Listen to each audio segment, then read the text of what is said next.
people of this country and we're under attack. They banning us, they cancel us for speaking the facts. If you man enough. This is the Patriots Prayer Podcast. It's a tremendous show, one of the greatest shows in the history of the world. This is Bryson Gray, and you are watching the Patriots Prayer. PTN, you're doing the right thing. On the Patriots Prayer Network. Thank you all. PPN on your bumper. I'm Tom McDonald. This is the Patriot Prayers Network. Check it out. Lots of good TV. Lots of cool people. Tune in. Keep it locked. I'm the white boy with the middle fingers in the air, dog. We don't give a what. 100 white boys gonna hold me down anywhere, dog. We think that you suck. My Patriots the craziest. They ain't afraid of breaking fists on faces. If you really wanna taste of this, no safety tip. The same mistake and spray the clip. I pray you miss, cause if you don't, they gon' go wacko. Automatic gun smoke like tobacco. Never hit a lady, but it's pretty hard to tell if you're a girl or a they, them. There's these, that, those. I ain't never gonna take a knee for the anthem. Smack them. I don't give a damn, can't stand them. Gang full of randoms. Fan with a handgun. Run up in your mansion, leave it all abandoned. I was raised to be brave to the grave. United States, we love the country that they've been corrupting. Go woke and go broker if you ain't obeyed. My people of this country and we're under attack. They banning us, they cancel us for speaking the facts. If you man enough, come stand with us, take USA back. And every time we pull up, all you're gonna see is American flags. American flags. American flags. And every time we pull up, all you...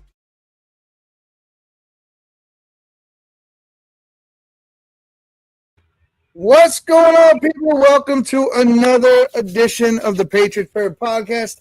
I got Nunzio and Glenn here with us tonight, guys. A couple of announcements to make, too.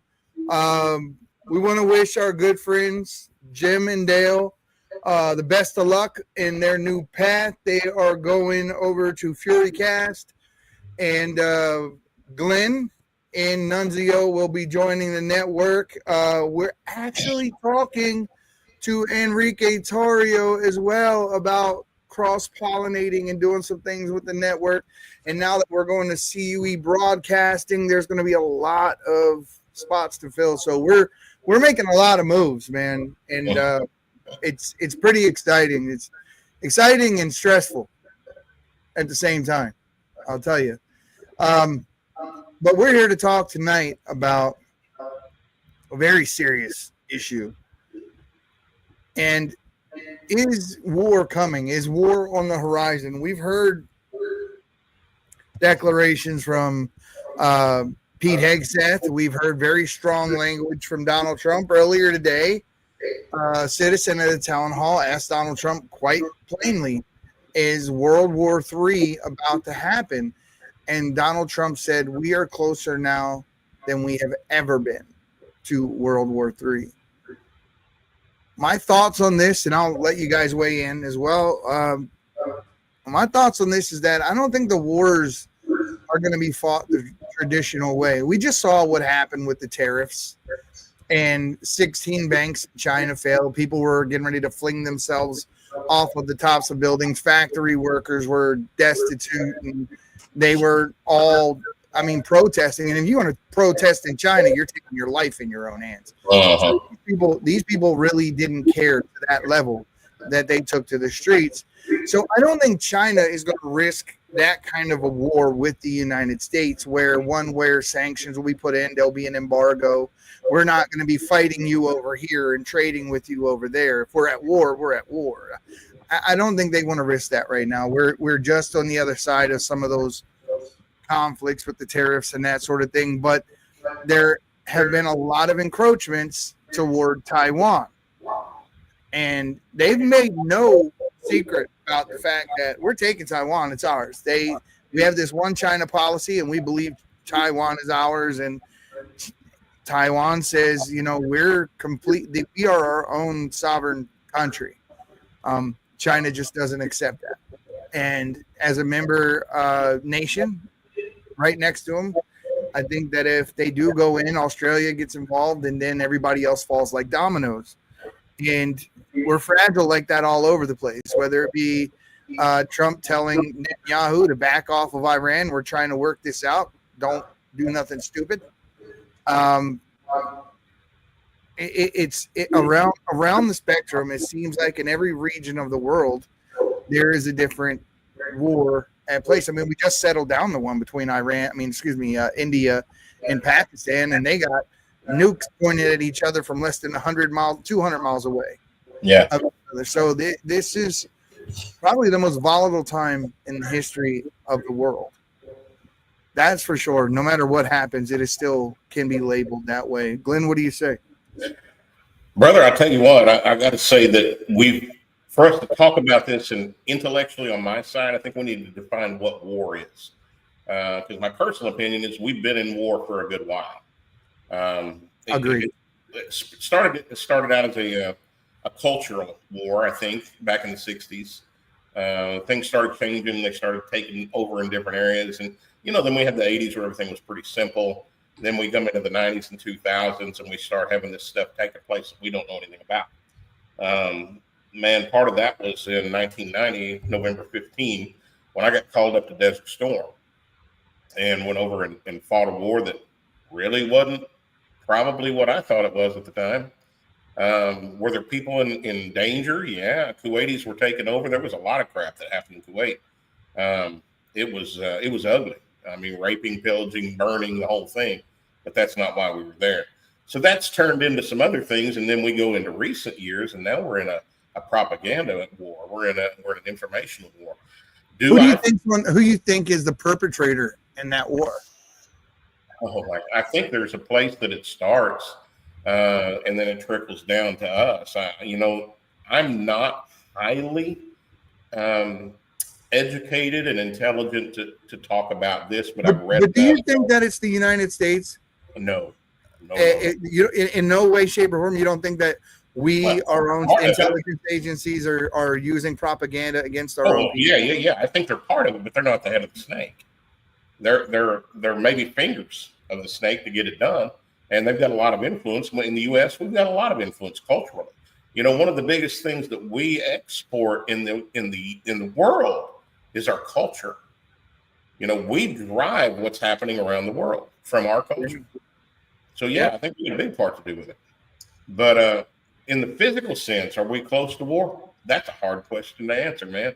I remember 35 years ago knowing I was going to war, I think you and I talked about this earlier, sitting in Little Rock, Arkansas. I was in my second AIT school and seeing Saddam invade Kuwait.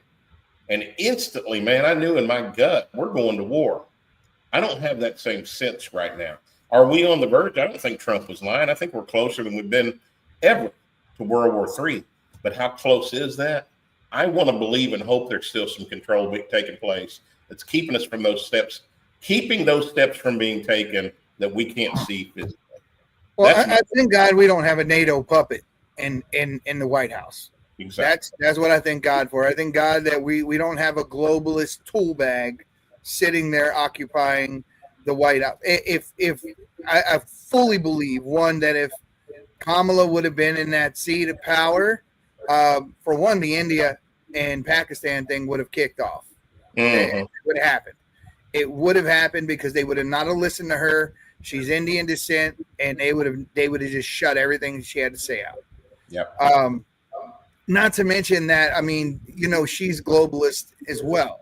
Dick Cheney, Paul Ryan, Mitt Romney, Bush, all these guys backing her toward the end because Trump was the only one that was an anti-globalist. It's like the end of Scooby-Doo where all the bad guys got their masks stripped off and you seen who they really were. And you just saw them right there. It was Dick Cheney and George Bush and all of them. Those are the bad guys.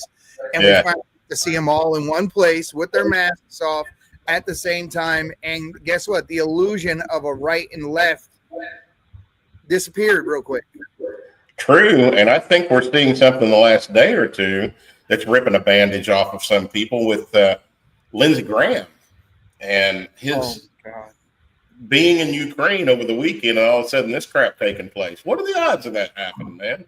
What I want to know is what the hell Mike Pompeo was doing out there. What part is he playing in anything?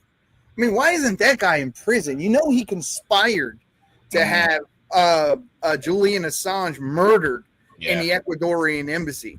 That's a fact. That is not we're not guessing at that. We have the documentation. people have went on record. He was going to have the guy poisoned while he was in the Ecuadorian embassy. And Julian Assange was put through hell for telling the truth.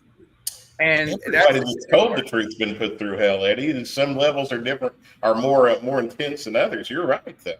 Yeah. And I think it's almost time to make a barbarism again, make America barbaric again when it comes to these people, you know? Well, there definitely has to be consequences, and I think that is the reason why a lot of people in the United States right now feel so uncomfortable, is because, you know, I did 5 years in a maximum security prison. I never made any secret about it. I keep my bag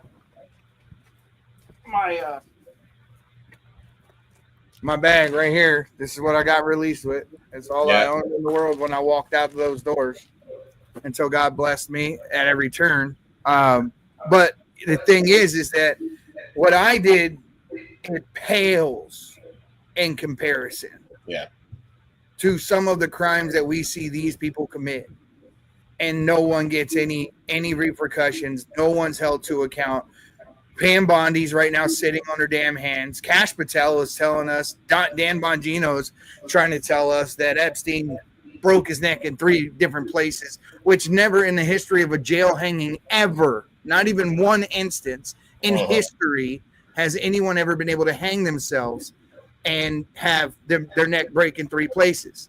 And not only that, the murder weapon, I say murder, but the thing that he used to hang himself, which looked like a piece of the band from the orange jumpsuit that he had on, didn't match the ligature marks on his neck, and that came straight from a pathologist who looked at both.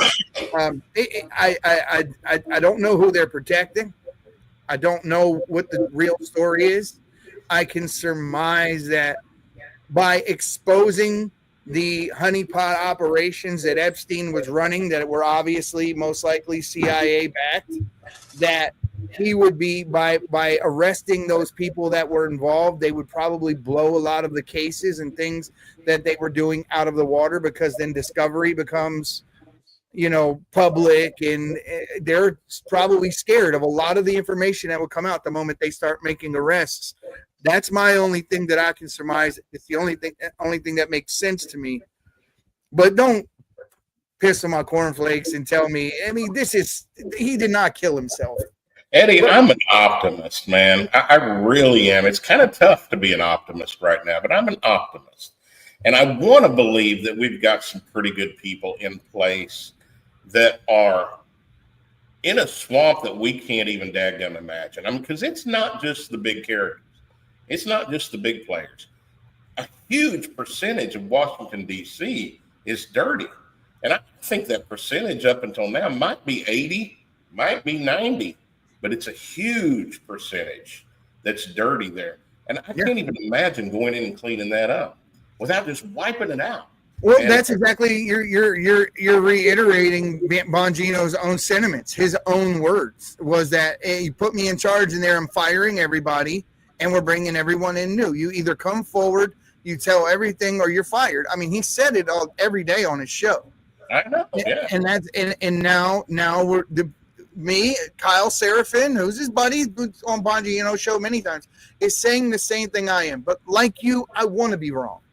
I don't want to be right for the sake of being right. No, I would rather believe that the people that are looking out for us are actually looking out for us, in all honesty. But do I believe that right now after everything that we absolutely know? There was a forensic pathologist who said, never. I oversaw these things, and I've seen 1,000 hangings, and not one time was there a person who hung themselves that were able to break, I'm going to say hyoid, and there was 2 other bones. I don't remember, but they were broken in 3 separate ways. Right. And when you hang yourself in one direction, down, and it snaps. And if it snaps, it's usually one fracture. You know what I wish would have happened, Eddie? I wish when Bongino said that, he would have went into the camera and went. Well, he pretty much did if you watched his body style. If you seen his body language was like, I'm saying something, but I'm thinking something altogether different. Yeah. I think my favorite part was they had to wait for AI to get good enough to make a fake video. What? We had no video. We had no He said, video. "Let me clean Now we it have up." a He said- video. He said, "Let me clean it up, and I'll get it out to you because I want you guys to see the original video." And it Hold takes up, wait, 3 months. wait, hold up. Clean it up, an original video. Those jail cameras are good enough as they are. You're not talking In about. case the original was too confusing for you to see what happened.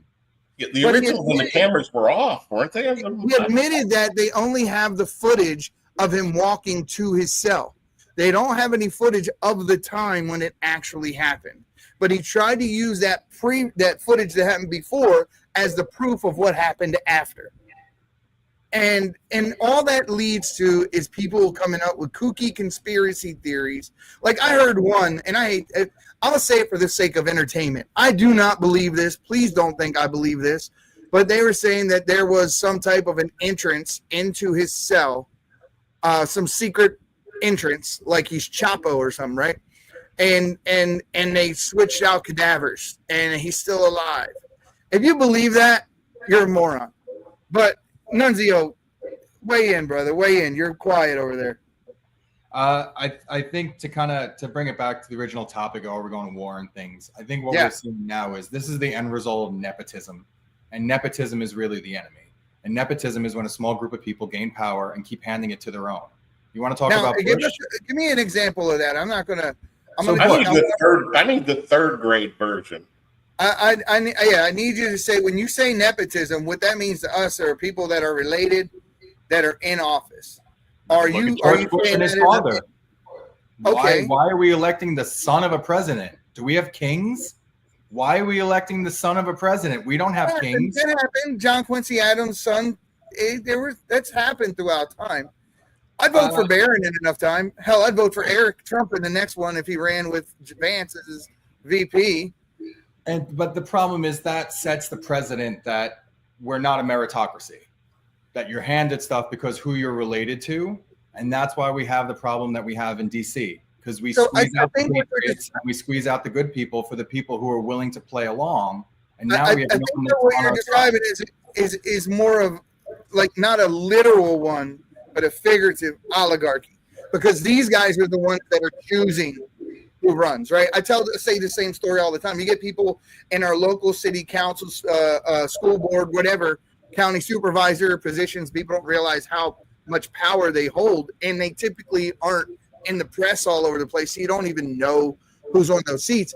And what happens is the governor and the mayor will pick someone and say, "Hey, go get that seat." No one paying attention. Go run for, and now they got control of the whole thing.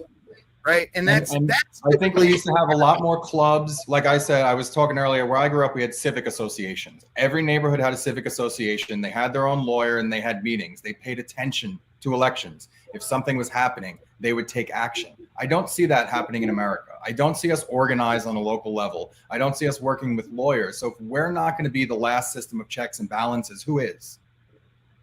And that's what's happening. There's no checks and balances. We all want to see Pam Bondi have some heat put on her for negligence. You have the facts, start making her. So if we're not going to push her, who is? Because in our system, if we're not the last system of checks and balances, no one's going to do it. I've talked to some of the biggest, most big name patriotic people in our country. We talked to Enrique Tarrio last night for a while, even after the podcast. And he said the same thing. He's like, Pam Bondi, like, she needs to do something. What people have started doing, myself included, is I put a date on it. All right, I'm not going to say my date, but I do have a specific time frame in mind. If I have not seen action by that time, I'm going to start to think this is all a rigged game, and that he surrounded himself with more of the same. And at some point, that everyone has to come to that conclusion. And I would just hope if we all set that date, when that date comes, we have a plan to have our lawyers go after Pam Bondi and say, if you don't start making arrests, we're coming after you for negligence. You accept that money. You accepted that position. You accepted a responsibility to the American people. You need to hold bad people accountable. And if you're not, you're a bad person and you need to be held accountable. Start making the arrests. And if we're not, and good veterans and good militia people are not going to get together peacefully behind an army of lawyers to send those letters, she's going to continue. And all of this is going to continue the same way it has continued. We have to start pulling out the cards from the house of cards that they've built. And if we start pulling out the cards and focusing on things we can actually affect, you're going to see a chain reaction around the world. Because like we're discussing, it's the same group of people who are keeping the wealth and the power amongst themselves that are sending good Americans to die for no reason. And we're done with that. And now they're going to drag us into war to cover up that our whole market is about to implode because we have no value. Everything is overinflated and it's about to explode. So what's the one way to cover up a market explosion? Oops, it's a war. The CPI after the pandemic was definitely indicative of a lot of these companies out here price gouging unnecessarily and using the pandemic as a cover to make a lot of money, and they kept wages exactly as they were while they raked in a lot of money. There's no doubt about that. Trump's big beautiful bill, for everything that it did for taxes, it did add $20 trillion more dollars to the debt over the next decade. I think that's careless. I think a lot of people took what Elon Musk said, and Elon Musk took the same approach as I do, and so did Thomas Massey, who could be, and he has to. He's a fiscal conservative. He's not a fiscal conservative on Tuesday and talk to him on Wednesday and you say, this time I won't be. Like, no, he's holding his ground and he's saying, okay, this is where I stand. So at first, when I started hearing people were voting against Trump's bill, I was like, why don't they get with the plan? Why are we all divided? But then I looked at it, and we cannot, more so than China, more so than Russia, more so than Iran, more so than North Korea. Our biggest threat to our own security here at home is spending, more than anything. More than anything. And look, $21 trillion of that Bush insider said they spent that on building underground cities. Yeah. Now, whether or not they actually built those cities, which is yet to be proven, the $21 trillion still went. So whatever they spent it on, that's 2/3 of the debt. Uh-huh. And why isn't that all over the place? Why did we only have to read about that on a third page of the New York Post? Or did you have no way out of this? There's no way out of this. They have printed so much money. We are not based on a gold standard. We do not have manufacturing. We are not making products. You know the rule on that? So when the Federal Reserve gives loans, it doesn't have the authority to give a loan, right? It is a foreign entity operating inside.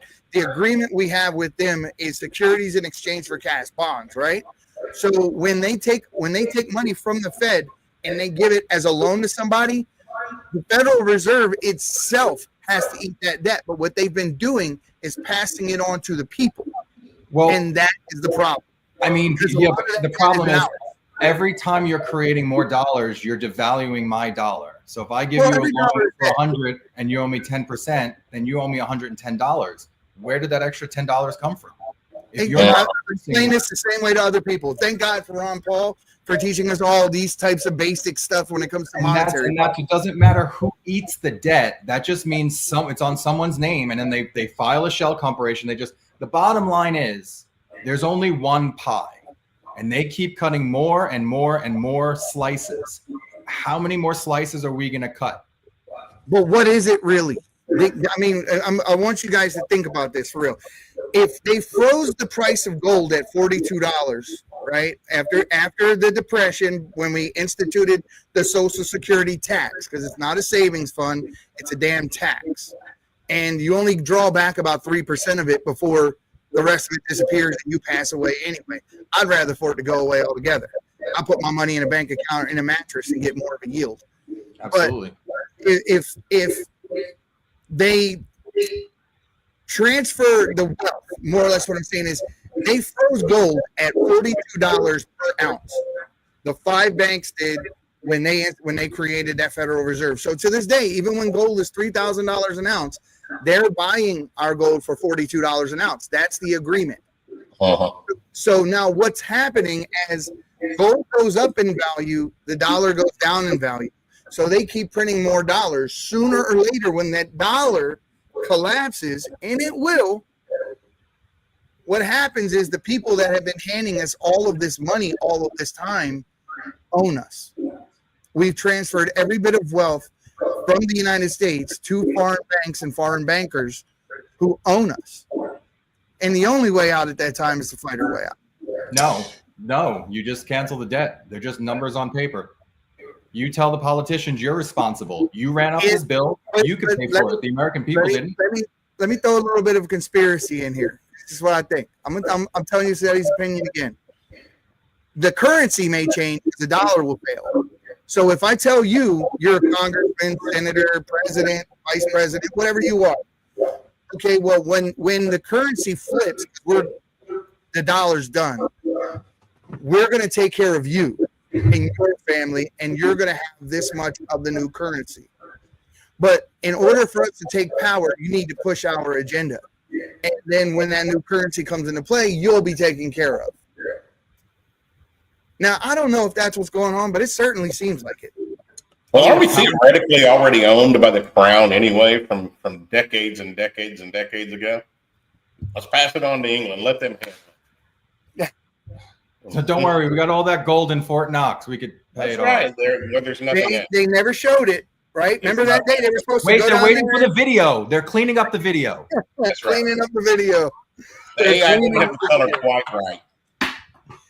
No, you know, guys, whole other rabbit hole there, baby. Hey, Yeah, everything needs 10 layers of approval before we get to see what we were promised, and I think ridiculous. what people around the world are starting to realize is there really needs to be two currencies. There needs to be a speculation currency for people who want to play games, and there needs to be a currency for good American people who just want to go about our lives. And if you want to play Ron games, Paul was pushing we'll the play Liberty games. dollar, and remember what happened when he pushed the Liberty dollar? The guy that backed him in the move for the Liberty dollar, which was a minted gold coin, he went to prison for a very long time.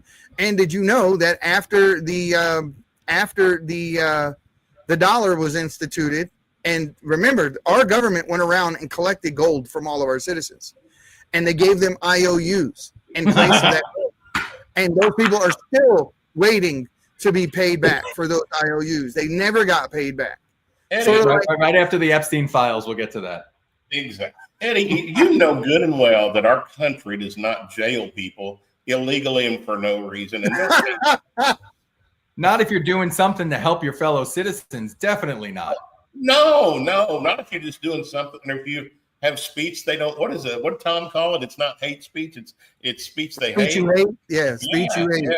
Yeah. That's a big part of my push today, y'all, is to make people aware that we are, from the very top down to the local level, corrupt. Yeah. And that's if you want to make money in this country, you're going to be corrupt, or you're not going to do it. I don't think you get to any level of government. I mean, once again, I'm speculating. I do have a couple of people that I've interviewed over the years that were subject to MK Ultra. In fact, one of them I know they were because they briefed Congress about it. Mm-hmm. And I'm going to reiterate her testimony. When she was very young, she was groomed. They gave them all types of drugs, and they did all types of things to them, things that I would never repeat because I know the Lord is watching. But the thing is these people, the way she explained it is that there are people in positions of our government that in order to be backed by their party to get in any type of position, they have to give them something on themselves, more or less, or they don't get to rise to that level. I mean, just look. I mean, Donald Trump, right? Everybody remembers the speech Obama gave about, well, at least I'll be president. And you could have fried an egg on Donald Trump's head, right? I mean, you saw the look on his face. And I think at that point, he's like, screw it, I'll bankroll myself. And without that happening, you would have had, now you brought up nepotism earlier. I'll give you a real instance. John Kerry and George Bush are cousins. They were, and not only are they actual cousins, not like third removed type stuff, but no, they're literal cousins. And they both were in Yale. They were both skull and bones. So there is an actual instance of when we were given a false choice. Mitt Romney and Obama, another false choice. It didn't matter who we voted for. They on paper, they're exactly the same. I dare you to take a look at Bush on paper and Obama on paper, exactly the same. So it wasn't until we had this guy, this outsider, that came around that no one likes. If the media hates you, you're probably a great person. Yeah. That's what I'm starting to understand. That we're able to actually break away from this oligarchy, nepotistic, whatever you want to call it. But it's an insiders club. It's a good old boys club that pretends it's like WWE wrestling, right? Get these guys out there. I hate you. See you at 6 for drinks. Well, and you're hitting on something too, and you've got to have the backing. You've got to have the financial backing, but you got to have a team of people around you, or you're not going to get there. So you watched the movie that I produced, Finish This Fight. Yeah. And I had a chance to sit down with Colonel Allen West. I asked him some hard questions because I respect Colonel West. And I simply asked him, I said, it's crazy. We were just talking about him earlier. It must be, I'm going to reach out to Allen West. I just heard his name 3-4 times in the same day, and a whole year goes by without me saying his name. But go ahead. It must be a sign. I asked him point blank. I said, Colonel, I'm going to ask you a hard question. He said, please do. I said, how did you not get polluted in D.C.? How did they not get anything on you? How did you not get blackmailed? How did you not get controlled? And he said, he told me simply, he said, Glenn, I avoided them. They come to me and say, hey, we want to take you to the Lincoln Steakhouse for dinner tonight. And he just laughed. He said, I'm going to walk back to my little basement apartment down the street here and stop by Popeyes on the way, and I'll have some chicken. And basically said, I acted like I didn't need them, and I didn't need them. But here's where reality comes into play. He had one term and didn't continue. Why? He's in D.C. He's in Dallas right now as the head of the GOP in Dallas, which there's a whole other animal there. We can talk about another time. Yeah, I love that place, though. I'm not going to lie. I fell in love with it when I was there. Well, I do too. But, he's gone from very high level of politics down to Dallas in power. Why? He stood up to them. Nobody lifted him up and continued him on that journey. He was on his own. He was left to flounder. And I think it's happened to the ones that have really tried. We don't have a team of people to lift these suckers up. The GOP is not going to do it. The GOP is not going to do it. And that goes back to the big, beautiful bill. And, I was kind of getting pissed about, can I say pissed on this network? I think I just did. You can. Okay. Let me tell you the things you can say. You can say pissed, damn, shit, bullshit, retard. I got a list, but go ahead. And then we'll pray afterwards. But, it comes back to the 1,000+ pages of the big, beautiful bill, and it really ticked me off, man. I'm like, why are we pushing what the Democrats did with the 4,000, 5,000, 6,000 pages? No, you can't say that. Then you're not a Trump supporter. Instead of sticking these bills in one issue at a time, and then I realized the Republicans aren't doing nothing. We can't get them to do anything to do one issue bills. So we got to put it together. And it's aggravating. Why do we do that? Come on, y'all. They haven't codified a single thing that Doge has done. How many billions of dollars? Let me paint a picture for you of an incident that took place. So they went to USIP, the United States Institute of Peace. That's what this stands for. Mm-hmm. Doge shows up in D.C. at their front door on Friday. They have hired private security because they know they're on the radar. So they hired private security to keep Doge out of the building. A federal building, a federal bureaucratic agency with the backing of Trump. You can't keep them out of the building. They said, okay, you kept us out on Friday. We're coming back on Monday. So on Monday, they come back with the FBI. Uh-huh. Now, the private security is telling the FBI they can't go into a federal building. And so the president of USIP calls the Capitol Police. Capitol Police says, guys, they're the feds. This is a federal building. Uh-huh. You can't keep them out. At that moment in time, the people inside of USIP that work there ran back. I'm not making this up. They ran back to their offices and started barricading their office doors with furniture. Yeah.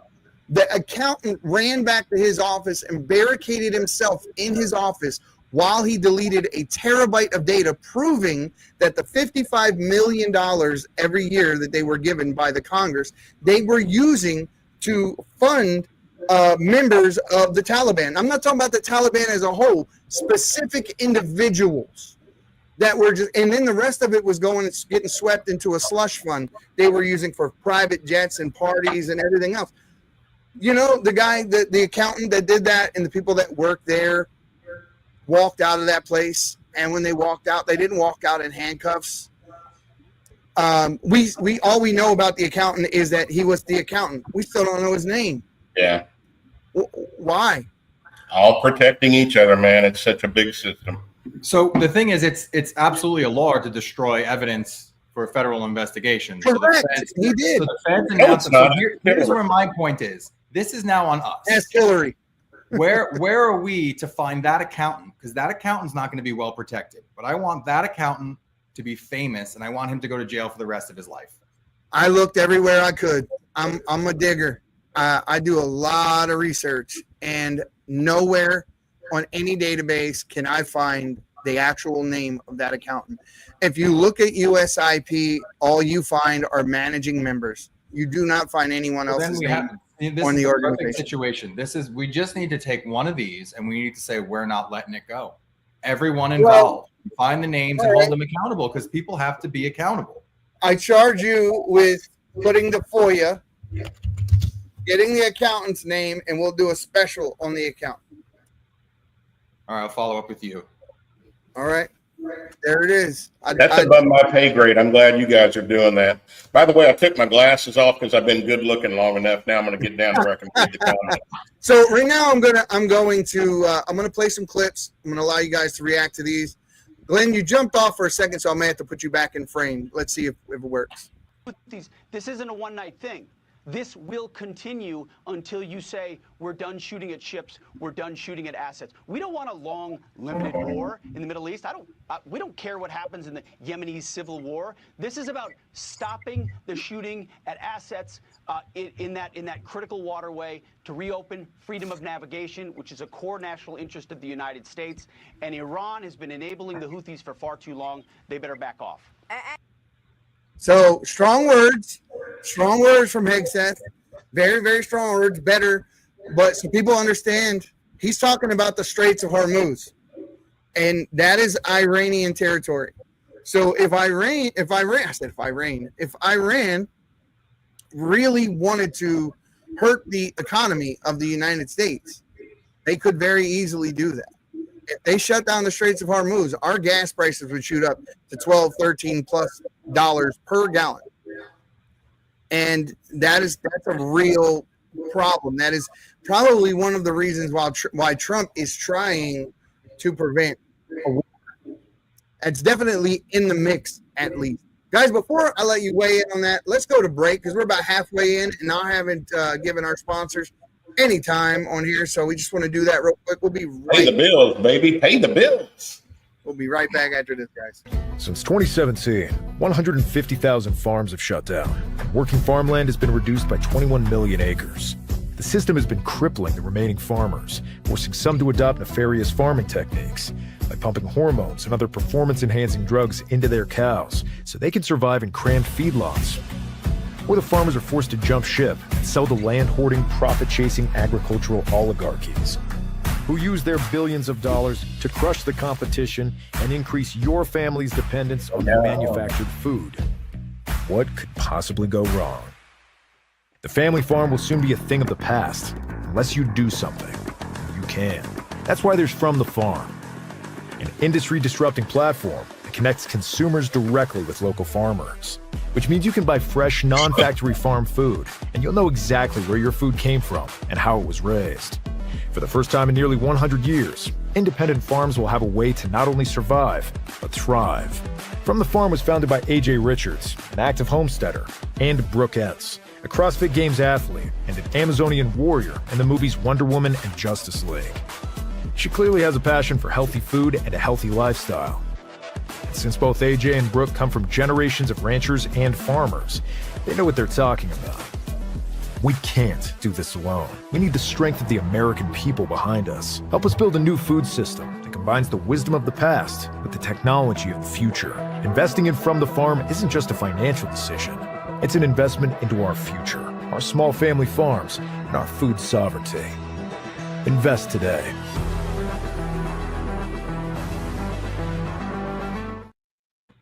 Guys, those guys over at FromTheFarm.org are doing a very good thing for us. They are trying to remove the middleman from the process when you go and buy your produce, where you go and buy your beef and your meat and your poultry, and giving you access straight to the farmer. And the reason they're doing that is because corporate interests and profit are being put above our health in this country. Endocrine blockers, hormones, antibiotics, who knows what the hell the cow is had in him that you're picking up from the grocery store. They don't care. Hell, if you saw what was in Girl Scout cookies, you know they don't care what's in your hamburger. So definitely go give those guys a look. It'd be a great investment. And if you got a farm near you, go there. They got a map. You can pick out your farm, pick out your produce, pick out your meat, deliver straight to your door. So back to this. Hegseth warns Iran that enough is enough. We're not playing games.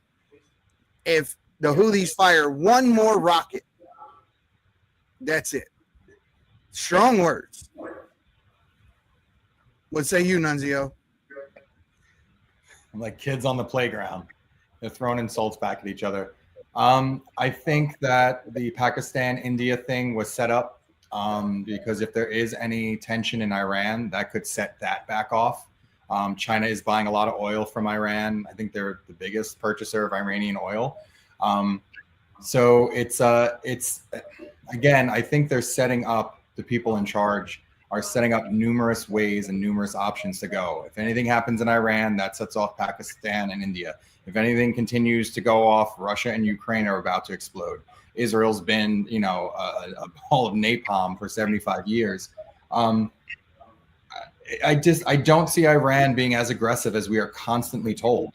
And in all fairness, we're the reason that, a democratic Iran fell. It was our CIA that it was our CIA that chased the Ayatollah out in 79. Very true. The kinetic warfare that we engaged in is largely behind that, but they openly admit to planning terror attacks.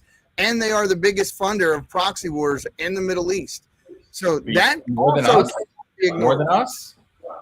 I'm not saying that we're not, but to what degree, I couldn't put a finger on for you, to be honest. But they make no secret of, we went to this hotel, met with these leaders, and planned this attack. They tell us. It's right there. Like, well, we planned October the 7th. We did it with these leaders, and we're proud of it. And they just put it out there. Did the same thing with Hezbollah and at the west of Israel. But let's look at something like October 7th. It's now been proven that Israel was involved in that. So why did we not update our you mean as far as the security failures? I mean, they've had a history of planting false flags for how long and using that as an example for how long. I don't think anything about October 7th was organic or not one-sided. I question the missile attack the other day at the airport because it traversed the entire country of Saudi Arabia, 4 U.S. military outposts, Gaza, and the Iron Dome to hit the inner sanctum of Israel. I questioned it on this very show.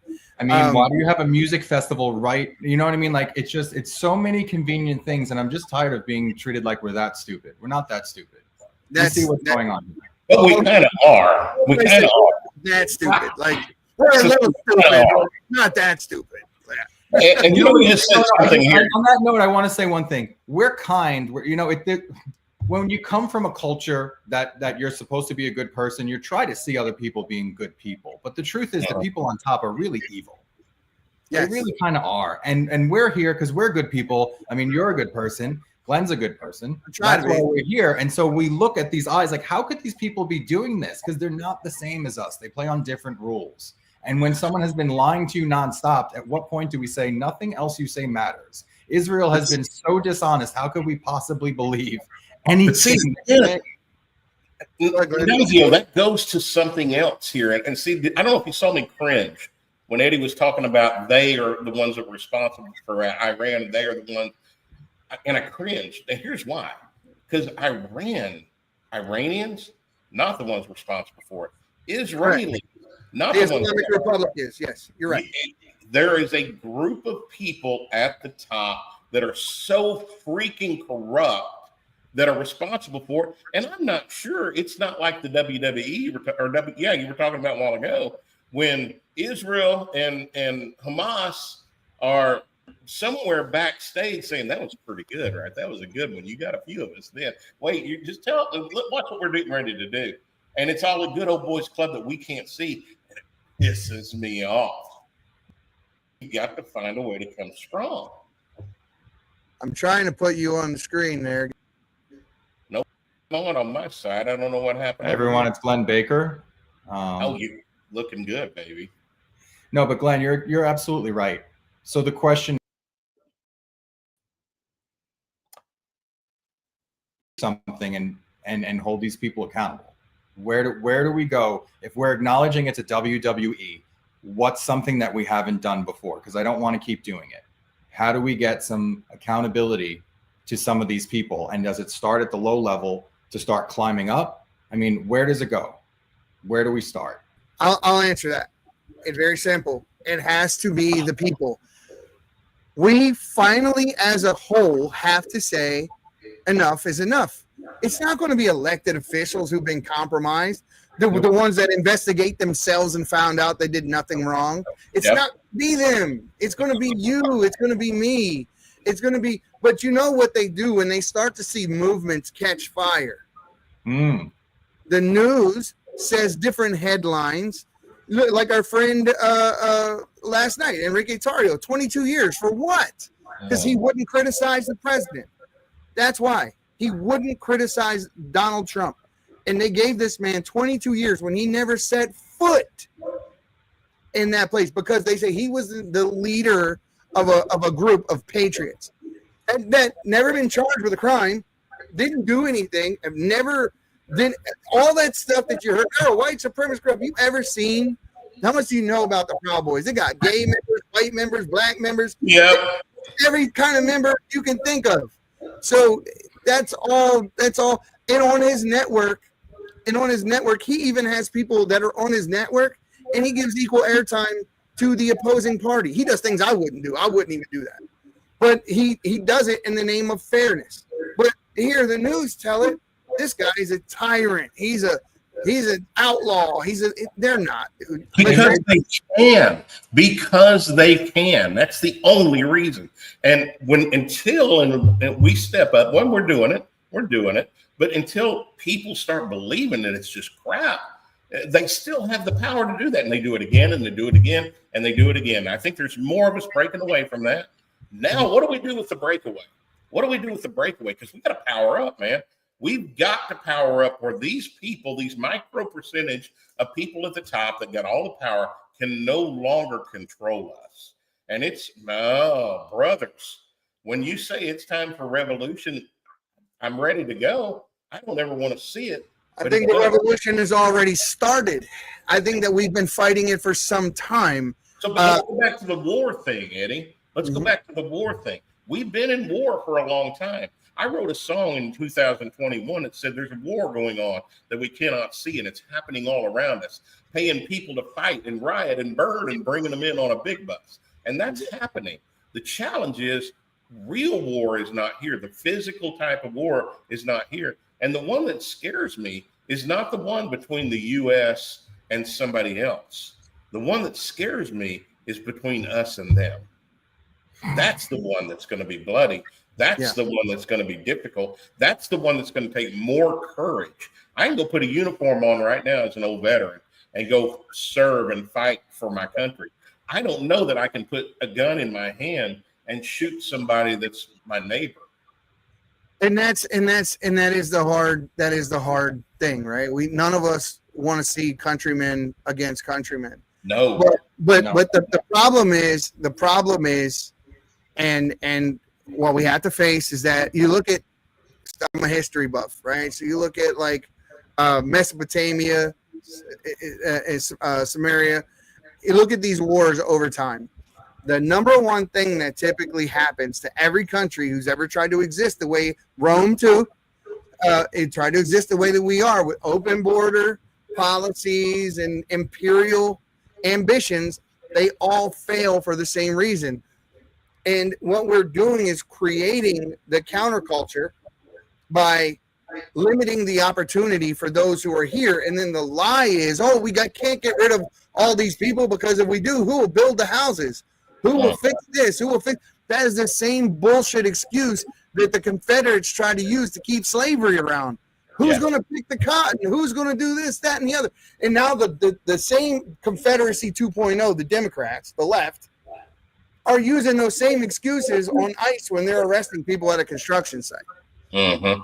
I don't care if you came in this country illegally and you're getting ready to say "I do" at the altar, and Tom Homan shows up and pulls your ass into a van. You deserve it. You broke the law, and I'm telling you this as someone who's been on the other side of it. You deserve it. You knew you were breaking the law. You didn't get kidnapped and brought here. You came here. You knowingly broke USCA Code 1325, and you entered into this country illegally. Uh-huh. And as a result, there are ramifications, and there has to be accountability.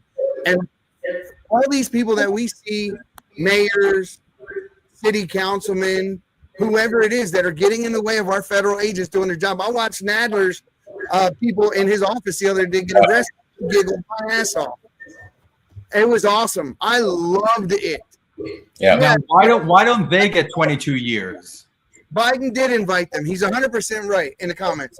Biden did invite them, and he even made a speech in 2017 that said the Caucasian people in this country are going to be the minority. You might as well accept it. There's going to be an onslaught of nonstop immigration. It was a plan. It's always a plan. And it seems to me they telegraph all their punches, right? They tell you what they're going to do, and then they do it. Look at Obama's movie, the Leave the World Behind. All the shit that happened in that movie, within 3 months of that movie coming out, all happened.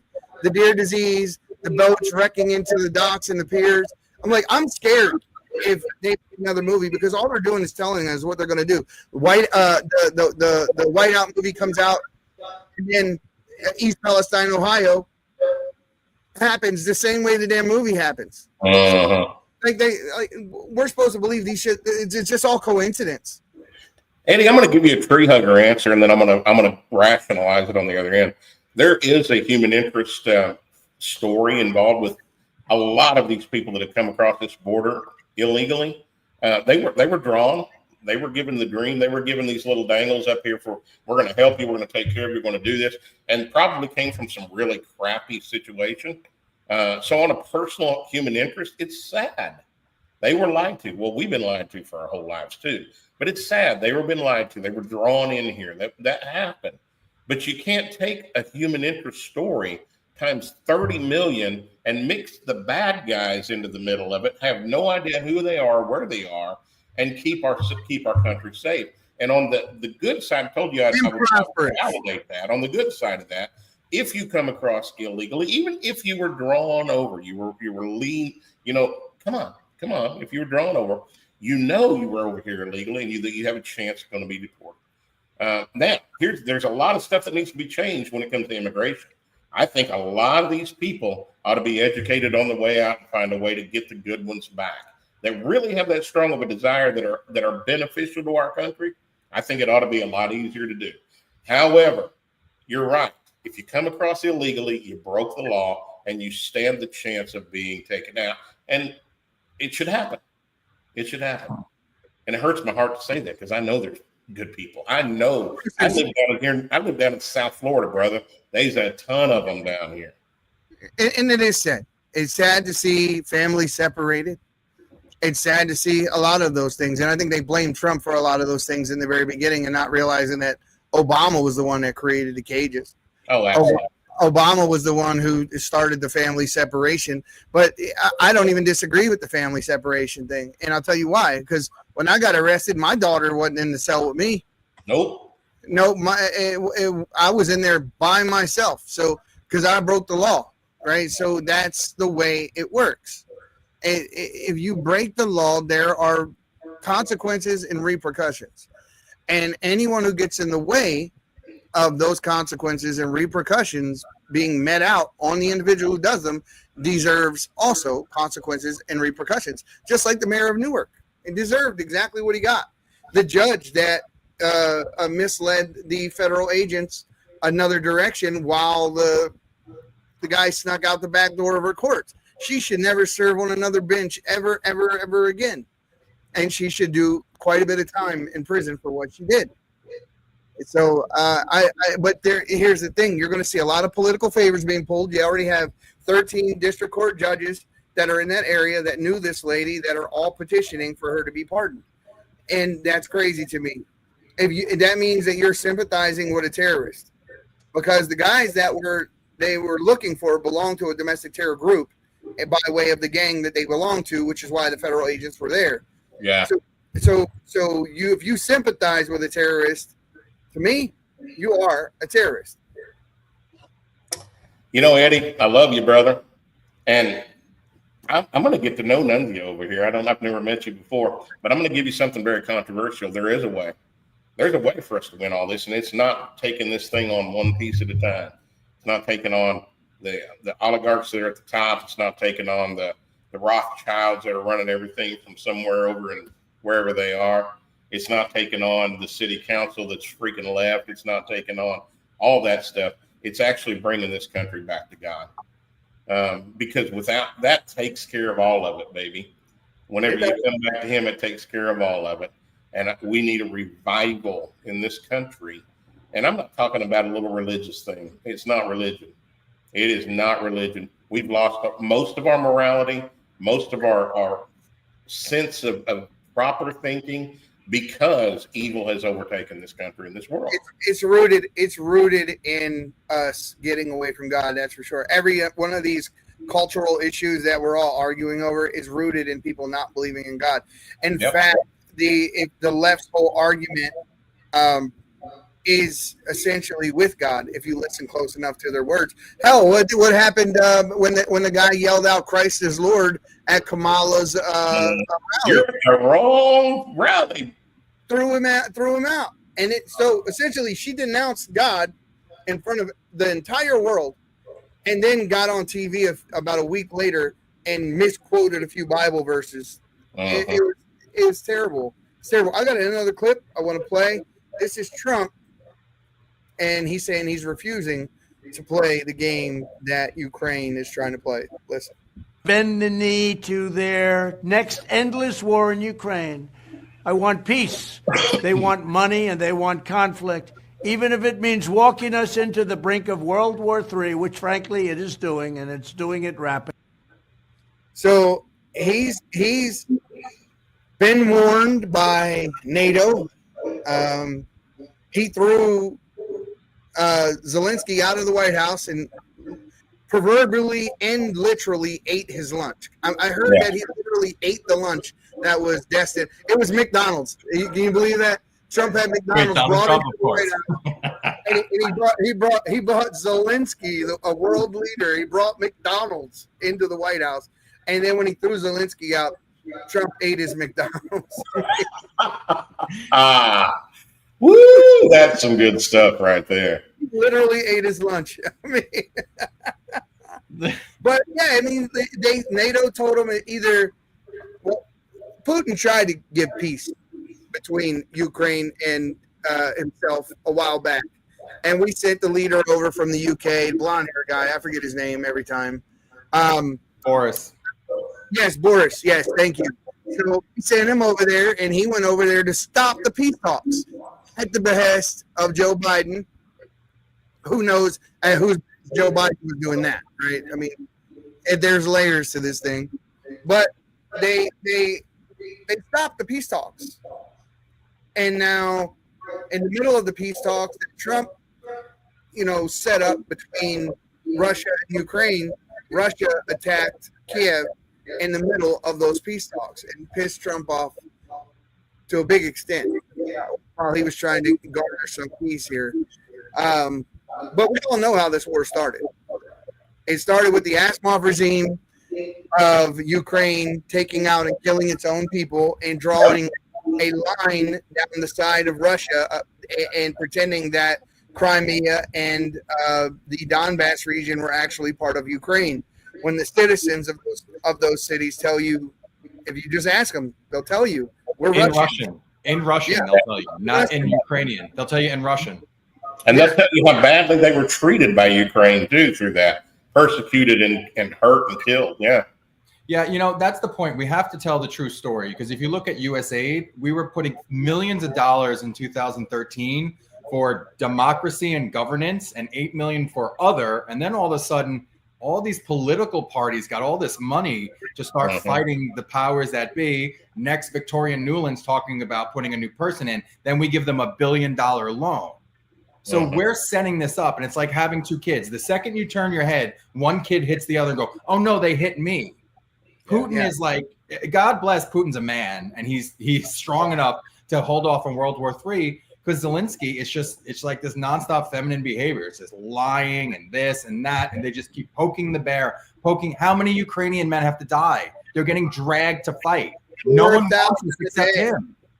4,000 men per day die, and they're kidnapping their citizens off of their own streets and putting. Why don't we just get rid of Zelensky? Oh, because he was established there in 14 by. You all right there? Yeah, I mean, I just get a little choked up when I speak to them. So I ask people all the time to tell me what the difference is between Zelensky and Putin. Well, there's no free press in Ukraine. There's no elections. No freedom of religion. He got rid of that. He locked up all of the people that ran against him in the election. So if you were in an opposing political party after Zelensky was in, you're in prison to this day. A couple of those guys got videos out to Trump saying, hey, I'm in prison. Help me. Do something about it. This is what's going on. They went all over X. And let's not forget the U.S. reporter that went over there to tell the truth on what happened in Ukraine, and they murdered him when he was less away from the border. Go ahead. I just want to read you. This is what NATO says about themselves on their own website. NATO condemns in the strongest possible terms Russia's brutal and unprovoked war of aggression against Ukraine, which is, here's the best part, which is an independent, peaceful, and democratic country. So NATO, if you're going to lie on your website, you're dishonorable. And we're getting back to morals. This isn't treating people the way you want to be treated. Because I don't treat people, I don't lie to them. I don't want to be lied to. NATO, you're lying to me. This is not true. So are we getting, like, where's the next step? So anything they say, like, obviously, it's to the point where we have to start drawing lines and saying, if you're going to openly lie to us, we're not going to believe you. So the NATO case is kind of, it's shot at this point. It seems like Putin's holding off World War III. Well, Putin is not the monster that they're making him out to be. He's not Snow White by any means, but he's not the monster. And if you watch the Tucker interview with Putin, you could see that the guy's intelligent. He's level emotionally, and he loves his country. It's not a whole lot different than you or me, except he's had power and money. And is there things? Yeah, who knows what's taking place? Oh, he's former KGB, former FSB. Yeah, exactly. Yeah, there's been power there. But I can tell you the difference between him and Zelensky is, as far as we know, Putin has never danced at a gay nightclub in a thong. So I'm pretty sure that's a different thing. Do you know Zelensky's favorite character to play when he was a TV character and a comedian? No. Putin. No, really? Yes, Putin. Well, maybe Putin has danced at a gay nightclub in a thong. Often dressed up as Putin, portraying himself to be Putin. Got another clip here for you guys. The squeeze on Iran, there is no daylight between Netanyahu and Trump. The two countries, America and Israel, are very tight. This is nothing but theater. We already have an aircraft carrier, a third aircraft carrier heading to the Gulf. Aircraft carriers don't fly. They don't get there fast. So President Trump is doing the negotiation while we're allowing diplomacy to play, while we're already sending the military power, and we already supplied Israel with the bombs. President Trump, knowing that the negotiations may not have the outcome that we want, is going to be able to tell the world, look, we exhausted diplomacy, we tried everything. If Israel has to attack Iran, we tried it all, and now it's in Israel's hand. Yeah. That is some pretty strong words. Now, I actually had the opportunity to be interviewed by her twice at CPAC, and she asked me that question. She said at that time, in fact, it's online. She asked me that same question. Do you think that we should go to war with Iran? First, she spoke to Maurice and asked Maurice, and Maurice, being the diplomat, peacemaker type he is, gives it a full-throated reason as to why we shouldn't. And I said, hell no. They can't get away. They can't keep doing the things they're doing and just get away with it. At some point, there has to be a line which you can't cross any further amongst. And then until now, I've educated myself and I've changed my opinion on that. I do not want to go to war if at all possible. I think our bigger war right now is right here at home. Yeah. And anything that we're doing abroad is going to detract from things that we need to be doing internally. The biggest enemy we have is within. And we need to take care of that before we go dealing with Iran, Israel, Gaza, Russia, Ukraine, India, Pakistan, whoever the hell it is. None of them are more important than what's happening right here within our own borders right now. That's I can't say it any better than that. You're on point, and it comes back to the original question that you asked us at the very beginning. Are we close to war? Are we close to war? And I'll go back again and say we've been in a war. We've been in a war for a long time. We're in a spiritual battle right now. That spiritual battle is manifesting in the physical. If you have eyes that can see and ears that can hear, and you just open up and look around, you will see that we are in such an evil place in our country. And I don't even care about the China thing and the Iran thing and all that. That's them. That's their thing. You're right. If we don't get control here, and again, I'm going to go back to the God thing, boys. If we don't bring that back here and become warriors along that line and bring some goodness and morality and real stuff, what used to be really American values, that was called American values before. Now I'm a radical if I say those kind of things, but that's American values. If we don't bring that back, we are screwed. We're not going to recognize this anymore. What did JFK say? There's little value in our country continuing if our heritage and our traditions don't survive with it. Mm-hmm. And there's a lot to be said for that. And what the left has done is bastardized our Constitution and our laws to their benefit. What they're calling freedom is really anarchy. Sure it is. We don't want to put labels on anything. We don't want to have any standards. We want to draw no lines of distinction between anything, including boys and girls. Well, and it's not freedom, Eddie. It's free for them, but not for you.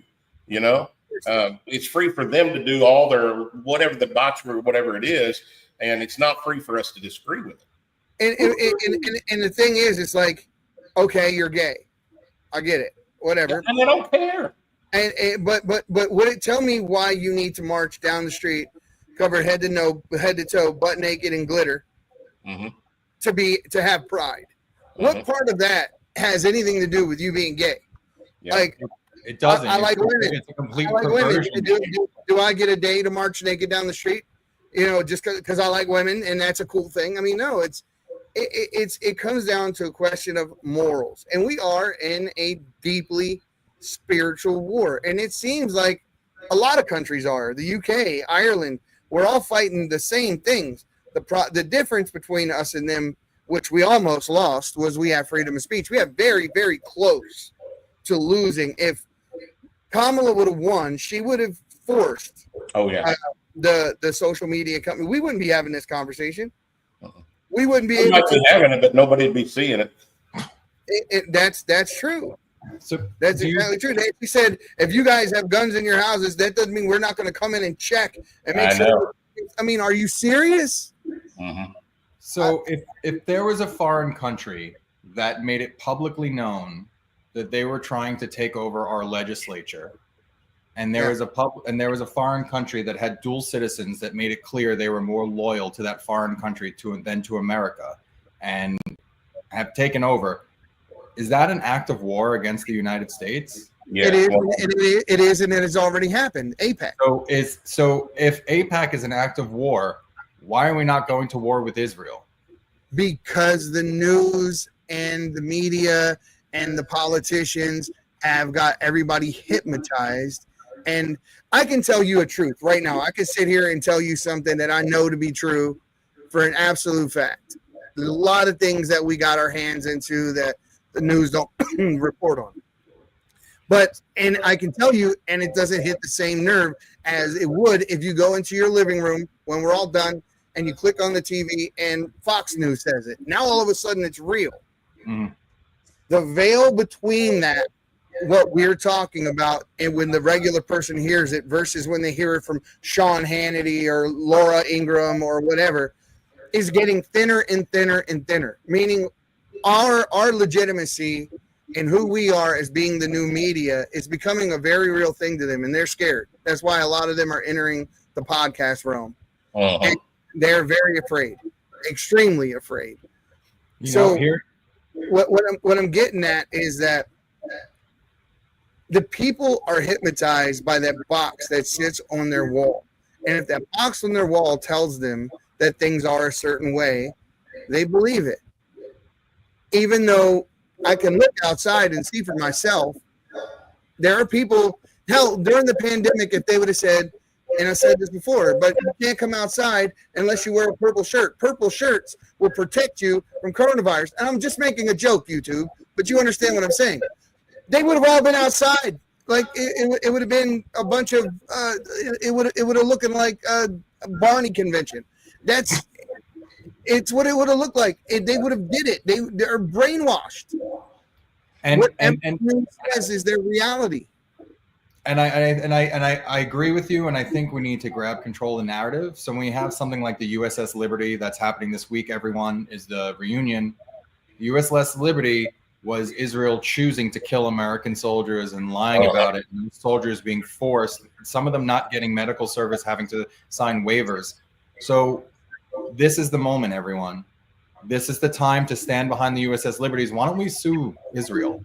Why don't we sue Israel for every survivor? And why don't we get them damages? The same way Israel gets damages for other things that was done to people in history. Why don't we treat them the same way, right? Treat people the way you want to be treated. You attack those people. I'm going down that rabbit hole. We talked about that a little earlier. Glenn and I did too. And it still leads back to McNamara and LBJ. Yep.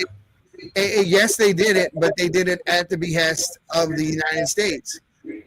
There are things to be said about Chertoff running Homeland Security prior to 9/11 and Israel's involvement in that as well. But it still comes back to the same place. George Bush, the United States. So it's that's why I'm saying if we could take something, just take something to get started. If we file these lawsuits against Israel, sure, they'll get tossed out. But could you imagine that's national news that 100,000 veterans are suing Israel? Why are 100,000 veterans suing Israel? People don't know about the USS Liberty. This is how we win. Laura Ingraham can't avoid 100,000 veterans suing Israel over. They have to talk about it. That's how we get it back into the mindset. But right now, we're not showing up to the chess game, so they're making all these moves. We have to start making chess moves. I think Phil Torney, God bless him, love that guy. He's not going to stop fighting until he's not alive anymore, bro. He's in this to win this, and he's not going to give up. He's not going to stop. And American hero. That's what we need to look up to. Phil Torney's. Yeah, I mean, broke his NDA. It had his life threatened. In fact, he said basically, if you guys go back home and tell everybody what happened, you're not going to make it back home. That's essentially what they were. He told a story tonight that an IDF soldier found him in America and threatened him and his wife at a bar. Wow. I got to have Phil back on. You got to find out. Yeah, with all the stuff that's going on this weekend, it's unbelievable. How is a veteran memorial anti-Semitic? Because Israel chose to kill them? Like, we got to stop being ridiculous. Like, talking about veterans being attacked has nothing to do with anti-Semitism. It's about a discussion of facts. I'm going to go to one more sponsor. We're going to come back and close it out, guys. Don't go anywhere. We'll be right back after this. Welcome to Shop with America, where the emphasis is on America. Our movement is to switch away from your shopping with the big box stores and the mega corporations back to supporting family-owned, made in America. We've been giving these big box stores our money every day for years.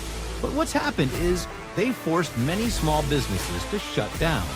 We call this the illusion of choice. We see all these products in these stores, but in reality, it's only a few companies that control it all. There are thousands of lawsuits for health damage because they put profit over our people. But there is another choice. We found a better way.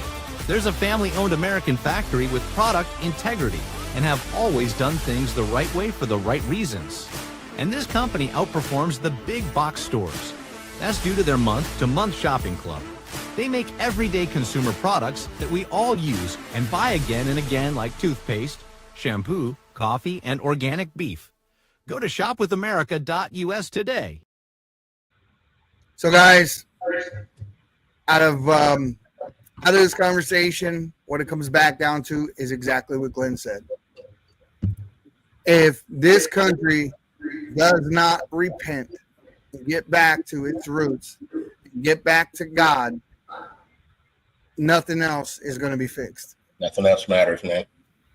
That's it. I mean, every movement that we've seen when a couple of years ago when Biden shut down the Easter egg hunt at the White House and lit it up like a rainbow, and then said there were no Christian accoutrement allowed, meaning no crosses, no Christian imagery at the White House, but he had dudes running around with their tops off and their chi-chi showing. That was that. I mean, that, and then the next day we find a bag of cocaine in the White House. It's the most embarrassing damn thing his presidency was the most embarrassing time in United States history. Out of every president, like his son left his wife to marry his other son's wife less than a month after his son passed away. I mean, these guys would make a great Jerry Springer episode. I mean, the stripper baby, the whole thing. I mean, they're an embarrassment. We need to get back to our roots. We need to put the 10 Commandments back in class. Thank goodness for Oklahoma and Texas, who have already done that. The 10 Commandments are on the wall back there. We're getting rid of the Department of Education. It was created by executive order and an act of Congress, and it can be removed with an executive order and an act of Congress, because I link a lot of the deterioration in our culture back to the Department of Education, or the Department of De-Education, if you will. We were number one in education in the entire world. Now we're like 26. And that puts us behind some third world countries. So that's how bad it is. I mean, we have kids that graduate from high school that can't read on an elementary school level because of No Child Left Behind. We need to get back to the basics and stop allowing ourselves to get dumbed down and complacent. The idea that we push all of our industry out to other countries, but the U.S. currency got too strong, that we've allowed China and Germany and all these other countries to start making our steel and all these things that we needed help. China was largely blamed for the coronavirus. I say blamed and allegedly because we're on certain streaming services. But the thing is that we also went to them for the glass vials that we needed in order to get the vaccine. Uh-huh. So it was like, okay, you want them to be the cure and the disease at the same time. It was really stupid of us. We need to bring our industry back to the United States. The people in the United States need to get back to a grassroots, blue-collar way of working, and our kids need to get out from behind the video games and get some calluses on their hands and figure out what this life thing is, because I know so many people today that have 26 and 27-year-olds living with them that have no idea about life. And I know a lot of people watching can definitely relate to that. And the difference is we used to have mills in our towns, paper mills, this mill, that mill, steel mill, and they were generationally. And the people would work there in generations, and they would feed towns like in Allentown or in West Virginia and all this. And they were good paying jobs that had pensions, and families were able to survive off of one income. And we can do that again. But the thing is we need to stop importing cheap labor, and we need to build our industry back up and make America truly great again. And that's how we do it. And but the first thing we need to do is get the detractors out of here, which is the illegal and that sort of thing, and give those opportunities to our own people first. That I'll leave it at that. Glenn, if you want to take out of all this, please do. Well, if I can leave with one thing, we've got to clean up our mess. We've got to clean up our mess, and this is decades worth of mess. It's not 4 years; it's decades worth of mess. We've got to clean it up. But if I could pray right now and ask God for one thing, in the next little bit, and I mean this next short time, is for us to repent enough that he blesses us enough and gives the cojones to the right people that we can see one big, solid, foolproof, no doubt about it, arrest, so that the people that are watching can have some relief and say, okay, we're going to get it done. It's going to happen. We need not proof from God. We need proof that God is working. And if I could ask God for one thing, it's to put us in a position to the point where we've repented enough that he hears our prayers and we've repented of our sins and he heals our land, that we can put one big arrest. I'm not talking about these little ones that nobody's ever heard of. I think they're doing some stuff. One big arrest, a Hillary Clinton. Yeah, I'm with you. I want to see accountability, and I feel it personally because I felt accountability, and I don't think that they should be given any special privilege. Nunzio, what do you? I'm very positive. I think that, sometimes it's the darkest before the dawn, and now we all realize that it's time for a change. 2019 to 2023, 100% of net jobs went to non-native born Americans. That doesn't mean Native American as an indigenous. That means people born here. If you were born here from 2019 to 2023, none of the jobs went to you. You add DIE on top of it that says hire white guys last. There's a reason why a lot of those 27-year-olds are sitting in their mom's house. For 4 years, they weren't hired. Those are the numbers on the Department of Labor website. So just think about that. For 4 years, people born in this country were not hired. This is a lot worse than we think it is. They are trying to take us out economically. They're trying to take out our home ownership, so we have no homes and no wealth. Now is the time to organize. Now is the time to get together with your neighbors, hire some constitutional lawyers, and for us to start to network town to town like we used to, small town to small town, groups of people with constitutional lawyers, because they're not going to arrest Hillary Clinton. We are. When we have 100,000 people behind 100 constitutional lawyers, that's when that arrest happens. When we have 200,000 people behind 200 constitutional lawyers, that's when we shut down the IRS and we say, you've been stealing our money and spending it on making our lives worse and ruining our country. So maybe we shouldn't be handing you our money. Maybe we should be investing locally. And that's what I want to see out of this. I want to see good Americans who are going to treat people the way they want to be treated, who are going to be honest, who are going to be integral, who are going to get back to those fundamental values that have been part of this country and our ancestors for thousands of years. And we're going to hold those people accountable. And it starts with us organizing peacefully behind lawyers and using the system we have. There's a chess game going on, and we have not been showing up to play chess, and they've been rewriting the rules. So step one is to organize, to look at those rules, and to start showing up to the chess game. That's how we win this, and we win it together. Agreed. Now, guys, before we get out of here, I want to ask everyone to remember DJ in your prayers, young DJ, the one that got the honorary Secret Service badge from Donald Trump not too long ago. He's gotten some bad news and taken a turn for the worse. So, guys, remember him in your prayers. He's one of the coolest little kids I ever did come across. And no matter how bad whatever he was going through was, this kid always had a joke. I talked to him a bunch of times on the phone, and is having a great time. He needs our prayers right now. So just, guys, if you would, tonight, this Sunday, whenever, raise up in prayer. He sent out a message earlier today asking that Jason Aldean come down and do a concert for children with cancer, and made some calls. I'm hoping that we got through to the right people, and at least that got in front of it. I was able to talk to his booking agent a little earlier today. So hopefully that gets in front of Jason Aldean. Yeah, guys, keep DJ in your prayers. And as usual, silent majority, you need to stop being silent. Evil will never retreat willingly. It must be beaten back in every case. Have a great night, guys.